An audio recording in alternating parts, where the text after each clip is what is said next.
শহীদ দিবস নিয়েও যে টানাটানি হবে তা হয়তো ভাবনা চিন্তার বাইরে ছিল, কিন্তু সেই ভাবনাকে সত্যি করে দড়ি টানাটানি শুরু করেছে তৃণমূলের দুই গোষ্ঠী। গত 15 বছরের মতো মমতা বন্দ্যোপাধ্যায়ের নেতৃত্বাধীন তৃণমূল ভিক্টোরিয়া হাউসের সামনে শহীদ দিবস পালনের অনুমতি চেয়ে লালবাজারে চিঠি দিয়েছে। পাল্টা বিরোধী দলনেতা ঋতুব্রত বন্দ্যোপাধ্যায়ের বিরোধী শিবিরও ওই একই জায়গায় সভা করার অনুমতি চেয়ে পুলিশকে চিঠি দেন। সুতরাং 21শে জুলাই কে সভা করবেন তা নিয়ে টান উত্তেজনা। এ বিষয়ে রাজ্যের মন্ত্রী অগ্নিমিত্রা পাল বলেন, পারমিশন চাইলে আমাদের মুখ্যমন্ত্রী পারমিশন দেবে, আগের মুখ্যমন্ত্রীর মতো হাইকোর্টে পাঠাবে না।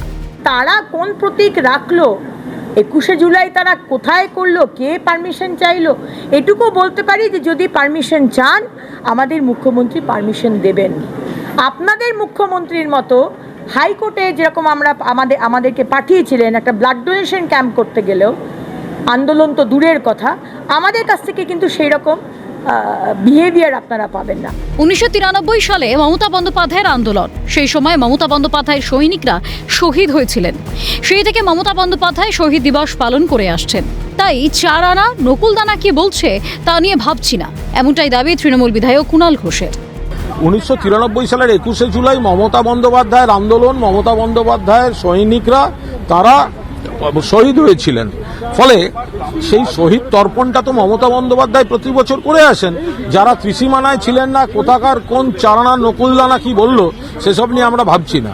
তৃণমূলের 21শে জুলাই পালন নিয়ে তীর্যক আক্রমণ সিপিএম নেতা সুজন চক্রবর্তীর। তিনি বলেন, 21শে জুলাই তৃণমূল অন্যায়ভাবে পরিচালনা করেছে।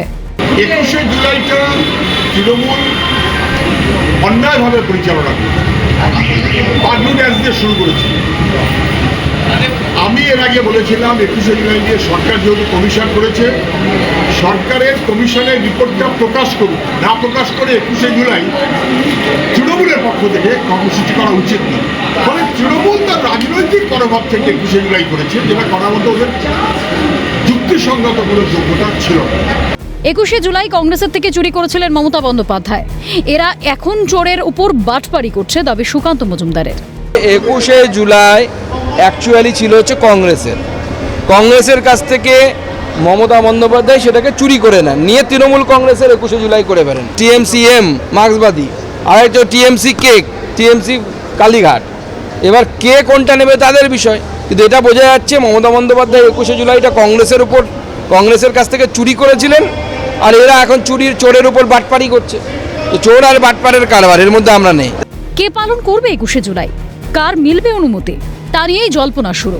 গত 15 বছর ধরে মমতা বন্দ্যোপাধ্যায় শহীদ দিবস পালন করে এলেও এবার কি সেই শহীদ দিবস হাত থেকে বেরিয়ে যাবে তৃণমূল সুপ্রিমোর? গত 15 বছরের রীতি কি তাহলে এবার ভাঙতে চলেছে? অন্যদিকে জোড়াফুল প্রতীক নিয়েও কালীঘাট তৃণমূল এবং ঋতুব্রত তৃণমূলের মধ্যে চলছে দর কষাকষি। ক্যালকাটা নিউজ।